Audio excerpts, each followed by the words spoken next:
Dans cet épisode, vous allez découvrir l'histoire de Steve Harvey. Si vous pensez que les chances ne sont pas de votre côté, que les cartes ont mal été distribuées, cette vidéo est faite pour vous. Steve Harvey va vous raconter son histoire et comment il est passé de SDF à propriétaire de beaucoup d'hectares. Je ne vais pas spoiler la vidéo, c'est parti.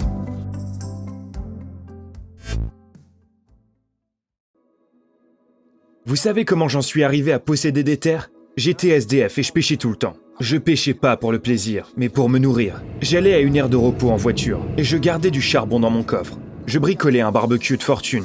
Dans un coin de l'aire de repos, je prenais mon charbon et je grillais mon poisson. Mais je pêchais toujours quelque part illégalement. Parce que je possédais ni lac, ni rien. Et je prenais mon fil pour pêcher le bar. J'arrivais à en attraper peut-être 6. Qu'est-ce que vous faites là? Allez-vous-en, partez d'ici. Je remontais mon fil de pêche. Ces poissons ne sont pas à vous. Remettez-les à l'eau.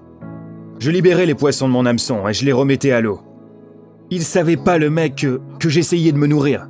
Mais je peux pas enfreindre la loi, donc je m'en vais vaquer à mes occupations. La première chose que j'ai dite, j'ai parlé à Dieu. Je lui ai dit quand j'aurai un peu d'argent, je vais m'acheter un petit terrain.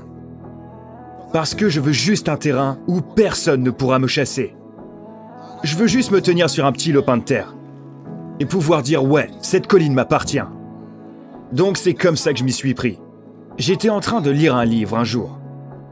Et je me suis dit, attends, quelle superficie fait la Terre? Donc j'ai vérifié. La Terre fait un peu plus de 14,5 milliards d'hectares. 14,5 milliards de superficie. À ce moment-là, on était entre 5 et 6 milliards sur Terre. On est un peu plus de 8 milliards aujourd'hui.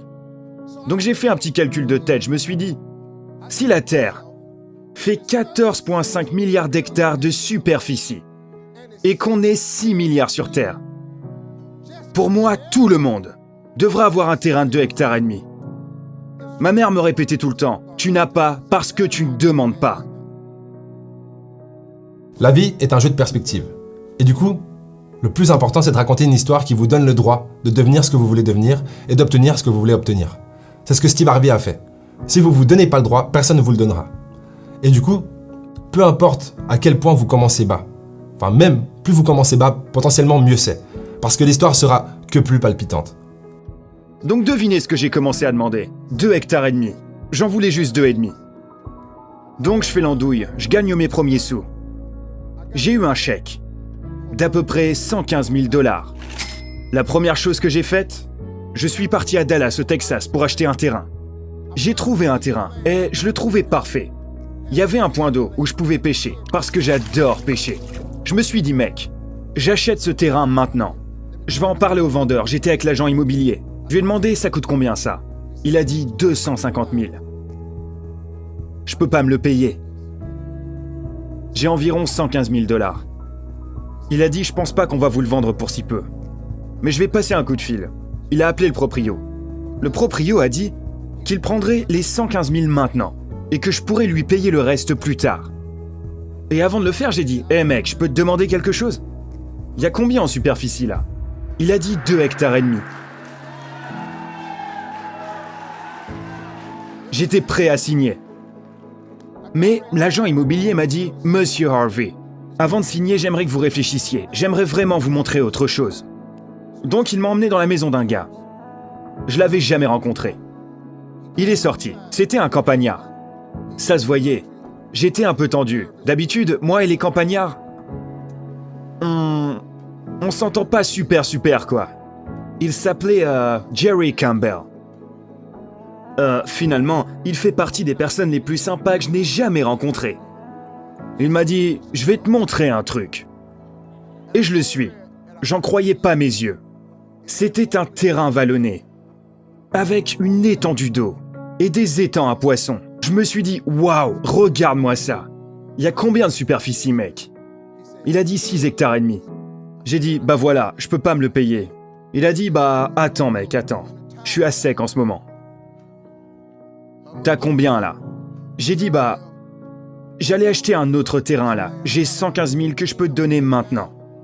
Et si tu me donnes 1 an pour te payer le reste, je pourrais t'acheter tout ton terrain. Il a dit, demain matin, si tu ramènes un chèque de 115 000 $, je te laisse mon terrain. Donc le lendemain, j'avais 6 hectares et demi de terre. Donc je me suis dit, waouh, c'est comme ça que ça marche. Tu n'as pas parce que tu ne demandes pas. J'ai demandé pour 2,5. Dès que j'allais acheter les 2,5, Dieu m'a béni. Et d'un seul coup, j'en ai eu 6,5. Pour la même somme d'argent. Puis je me suis souvenu. J'ai quelques potes de Cleveland qui sont encore en prison. Ils vont pas sortir de sitôt. Donc j'ai demandé à Dieu. Je pourrais avoir leur part ?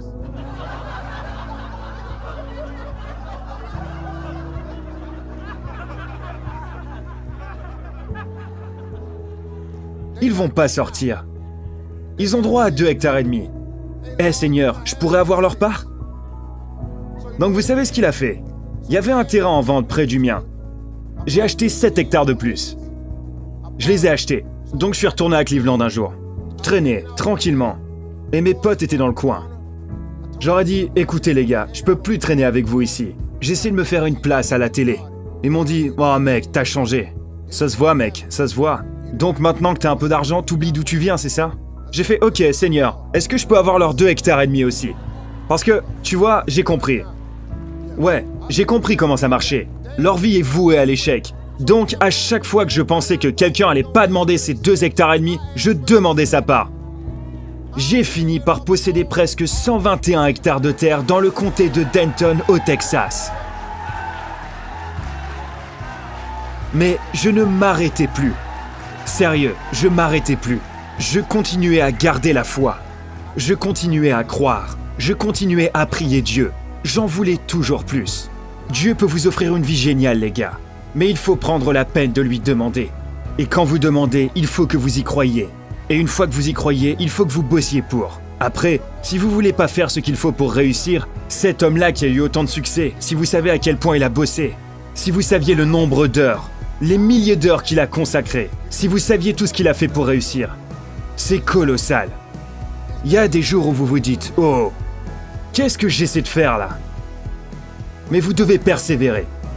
C'est à vous de faire le nécessaire pour obtenir ce que vous voulez. Mais la manière dont vous l'obtenez, c'est l'affaire de Dieu. Voyez, votre problème, c'est que vous essayez de comprendre comment faire. Écoutez-moi, le comment n'est pas de votre ressort. La Bible vous demande pas de comprendre quoi que ce soit. Elle vous dit demande, crois et reçois. Après, vous continuez à aller à l'église, où on vous répète ça tout le temps, mais vous n'écoutez pas. Vous pouvez changer de vie. Si vous avez la bonne attitude, changez d'attitude et vous atteindrez le sommet des sommets. Arrêtez simplement de vous contenter d'une vie médiocre. Dieu ne vous a pas créé pour ça. Après, vous ne voulez peut-être pas de cette vie. Vous ne voulez peut-être pas faire ce qu'il faut pour y arriver. Mais si vous voulez cette vie, vous devez bosser. Vous devez vous dévouer. Vous devez sans cesse prier. Vous ne devez pas abandonner. Après, si ce n'est pas ce que vous voulez faire, alors bonne chance. Continuez à faire ce que vous faites. Vous obtiendrez les mêmes résultats. J'essaierai autre chose si j'étais vous. Merci à tous d'être venus. Merci beaucoup. De rien Steve, merci à toi. Et pour ajouter un peu de nuance, je dirais, et d'ailleurs la nuance est très importante. Pourquoi est-ce qu'elle est importante ? Parce que c'est la clé de la compréhension. Plus vous comprenez quelque chose, plus vous avez de nuance dans votre compréhension de cette chose. Est-ce que c'est clair ? Et du coup, pour ajouter un peu de nuance, je dirais que les comment court terme sont de votre ressort. C'est-à-dire que, selon moi, tout le monde devrait se lever le matin en se posant la question suivante. Comment est-ce que je fais 1% mieux aujourd'hui que la veille ?